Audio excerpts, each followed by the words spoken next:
நம்ம அடுத்து பார்க்க போகிறது திருச்சியில் பாரம்பரியமாக காலங்காலமாக நடத்திட்டு வர்ற ராவுஜி பிரியாணி. ஸோ இந்த ராவுஜி பிரியாணி எங்கே இருக்குது அப்படின்னு பார்த்தோம்னாக்கா, மார்க்கெட்லேருந்து நம்ம அப்படியே அந்த பெரிய கடை வீதியில் அப்படியே வந்துட்டு இருந்தோம்னாக்கா அங்கே இருக்கிறது தான் இந்த ராவுஜி பிரியாணி. ஸோ அது வந்து பக்கத்தில் பார்த்தீங்கன்னா அந்த பிஜி நாயுடு ஸ்வீட் ஸ்டால் இருக்கும், அது பக்கத்தில் இருக்க இந்த ராவுஜி பிரியாணி. ஸோ இந்த ராவுஜி பிரியாணி பார்த்தீங்கன்னாக்கா ரொம்ப நாளாக, அதாவது பல வருடங்களாக இந்த பிரியாணி ஹோட்டல்ஸை நடத்திட்டு வர்றாங்க.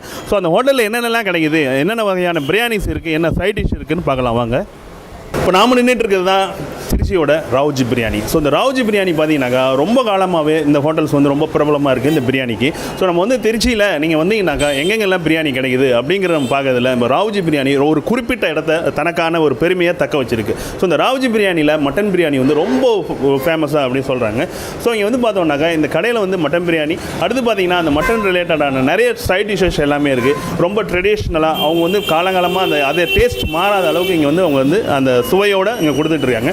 நம்ம இந்த ராவுஜி பிரியாணி பற்றி இங்கே என்னென்ன இருக்குது, அதோட ப்ரைஸ் என்ன, அதோட டேஸ்ட்டோட ரகசியம் என்ன அப்படிங்கிறத நம்ம கேட்டு தெரிஞ்சுக்கலாம் வாங்க. ட்ரெடிஷ்னலாக செய்கிறதுங்க இது ஆச்சா. கிட்டத்தட்ட ஒரு 50-60 வருஷ காலமாக இந்த கடை நடந்துட்டுருக்கு. 50-60 வருஷ காலமாக கடை நடந்துட்டுருக்கு ஆச்சா.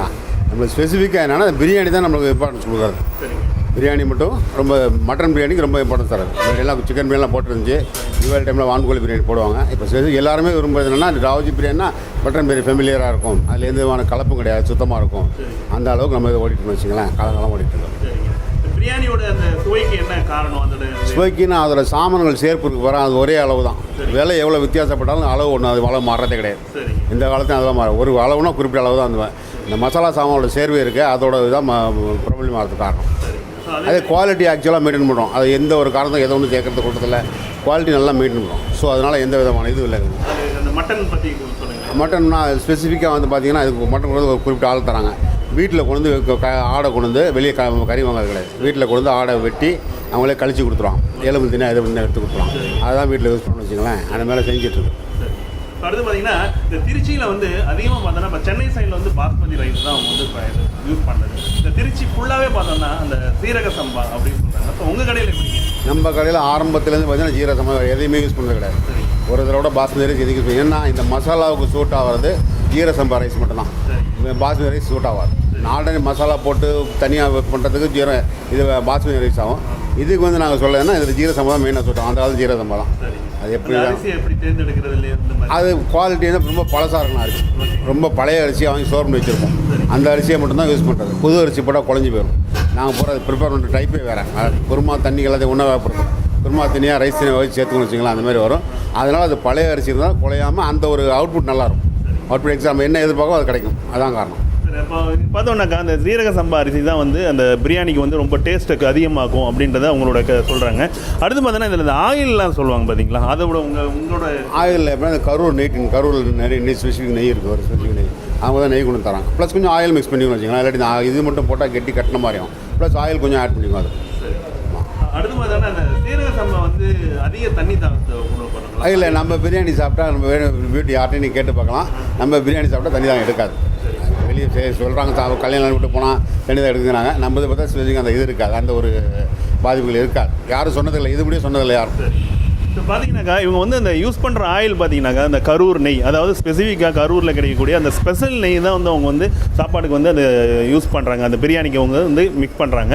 ஸோ இது பார்த்தீங்கன்னாக்கா இந்த சீரக சம்பா அரிசியில் வந்து தனி தாகம் அடையும் அப்படிங்கிறது ஏன்னாக்கா அந்த நெய் இந்த மாதிரி வேறு ஏதாவது மிக்சிங் இருந்தால் தான் அந்த மாதிரி இருக்கும்.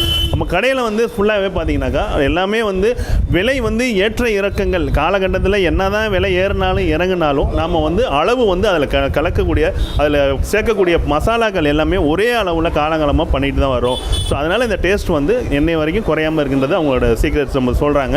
ஸோ அடுத்து பார்த்தீங்கன்னாக்கா இங்கே பிரியாணி இல்லாமல் வேறு என்னென்ன சாதனம் கிடைக்கும் சார்? பிரியாணி நம்ம இதில் பொதுவாக பார்த்தீங்கன்னா பிரியாணி போடுறோம். அடுத்து குஸ்கா போடுறோம், பரோட்டா இருக்குது. ப்ளஸ் எக்ஸ்ட்ரான்னு பார்த்தீங்கன்னா நம்ம வந்து மட்டன் சாப்பீஸ் போடுறாங்க, மூளை போடுறாங்க, கோழி ஃப்ரை பண்ணுறாங்க, கோழி குழம்போட இருக்குது. இந்த இடம் தான் மெயின் இடம் எப்போவுமே இருக்குது. ப்ளஸ் இதுக்கு அடிஷ்னலாக என்னென்ன ஈரல் கிடச்சுன்னா ஈரல் போடுவாங்க கொள்வாங்க. அதனால வந்து ஸ்பெசிஃபிக்காக 3 ஐட்டம் நிச்சயமாக இருக்கும். மூளை, மட்டன் சாப்ஸ், கோழி 3மே இருக்கும். கடையில் பார்த்தீங்கன்னா ஸோ அவங்க சொன்னது மாதிரி அவங்க வந்து அவங்க வீட்டிலே அதை வந்து ஆடை எடுத்துகிட்டு வந்து அவங்களே வந்து அதை ப்ரிப்பேர் பண்ணுறதுனால அதோட அந்த ஈரல், மூளை, ஸோ இந்த மாதிரி இதெல்லாம் அவங்க வந்து இங்கே சைட் டிஷ்ஷாகவும் நிறையா கிடைக்குது. ஸோ அந்த சிக்கனில் வந்து chicken masala, chicken fry, so அந்த மாதிரி வெரைட்டிஸும் கிடைக்குது. ஸோ இங்கே வந்து இல்லை பிரியாணி மட்டும்தான் சார், சாப்பாடு உண்டுங்களா? சாப்பாடு கிடையாது, வெறும் பிரியாணி பரோட்டா குஸ்கா தான். இங்கே வந்து பார்த்தீங்கன்னா நீங்கள் வந்து திருச்சிக்கு வந்தீங்கன்னா மறக்காமல் அந்த பெரிய கடை வீதியில் இருக்கிற பாரம்பரியம் மிக்க ராவுஜி பிரியாணிக்கு நீங்கள் வரணும். ஸோ இங்கே என்ன கிடைக்குது அப்படின்னு பார்த்தோம்னாக்கா மட்டன் பிரியாணி கிடைக்குது, அடுத்து பார்த்தீங்கன்னா குஸ்கா கிடைக்குது, அதோடு மட்டும் இல்லாமல் பரோட்டா. ஸோ பரோட்டா வந்து ரொம்ப டேஸ்டியாகவே இருக்கும், இந்த கடையில் வந்து ரொம்ப டேஸ்டியாகவே இருக்கும் பரோட்டாஸு. ஸோ பரோட்டாவும் நீங்கள் சாப்பிட்லாம், உங்களுக்கு வந்து மட்டன் பிரியாணி நீங்கள் சாப்பிட்லாம். நீங்கள் வந்து ஒரு தடவை மட்டன் பிரியாணி சாப்பிட்டீங்கன்னாக்கா உங்களால் நிச்சயமாக மறக்க முடியாத ஒரு சுவையாக தான் இந்த ராவுஜி பிரியாணி இருந்துக்கிட்டே இருக்கும். காலையில் நீங்கள் எத்தனை மணிலேருந்து சார் கிடைக்கும்? காலையில் மத்தியானம் நம்மளுக்கு 6 வரதுக்கு 8-8:30 மணி ஆகிடும். அப்புறம் 12:30 மணிலேருந்து தான் பிகிங் நமக்கு. 12 1 மணிலேருந்து ஸ்டார்ட் பண்ணுவோம் வச்சுங்களேன். 1 மணிலேருந்து ஸ்டார்ட் பண்ணுவோம். சரிங்க.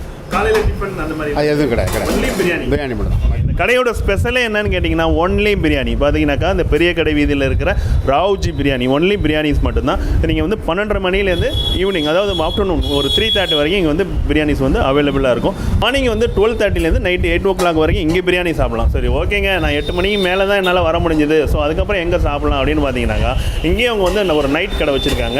ஸோ அந்த பெரிய கடை வீதியில் பார்த்தீங்கன்னாக்கா 9 மணிக்கு தொடங்குற அந்த கடை வந்து நைட் வந்து ஒரு 12, 12:30, 1 மணி வரைக்கும் வந்து அங்கே பிரியாணி கிடைக்கும். ஸோ பார்த்தீங்கன்னாக்கா இங்கே எப்படி ரஷ் இருக்கோ, ஒரு கூட்டம் அதிகமாக இருக்கும், அதேமாரி வெளியூர்லேருந்து அதிகமாக வரவங்க, அதாவது நைட் சாப்பிட்ணும் அப்படின்னு வரவங்க, அது வந்து நம்ம பெரிய கடை வீதியில் இருக்கிற இந்த கடையிலேருந்து ஒரு 10 கடை தள்ளி இருக்கிற அந்த நைட் கடையில் அவங்க வந்து கிடைக்குங்க. ஸோ அங்கேயும் ராவுஜி பிரியாணி நைட்டு வந்து 9 மணிக்கு மேலே தான் அந்த கடை ஸ்டார்ட் ஆகும். நீங்கள் வந்தீங்கன்னாக்கா 9 மணிலேருந்து நைட்டு 12, 1 மணி வரைக்கும் நீங்கள் வந்து பிரியாணி சாப்பிட்லாம். ஸோ அந்த கடையில் பார்த்தீங்கன்னாக்கா பரோட்டாவும் இருக்கும், பிரியாணி, ஸோ அது மாதிரி ஃப்ரைட் டிஷ்ஷஸ் எல்லாமே கிடைக்குது. பார்த்தீங்கன்னாக்கா அன்னைக்கு எப்படி இருந்தாங்களோ ஸோ அதே மாதிரி தான் இந்த பிரியாணிஸை வந்து அவங்க வந்து காலங்காலமாக அந்த டேஸ்ட் மாறாமல் அதே இந்த விறகு அடுப்பில் அவங்க சமைச்சு நம்ம உங்களுக்கு கொடுக்குறாங்க. திருச்சி வந்தீங்கன்னாக்கா நீங்கள் பெரிய கடை வீதியில் இருக்கிற ராவுஜி பிரியாணிக்கு நீங்கள் சாப்பிட வரலாம்.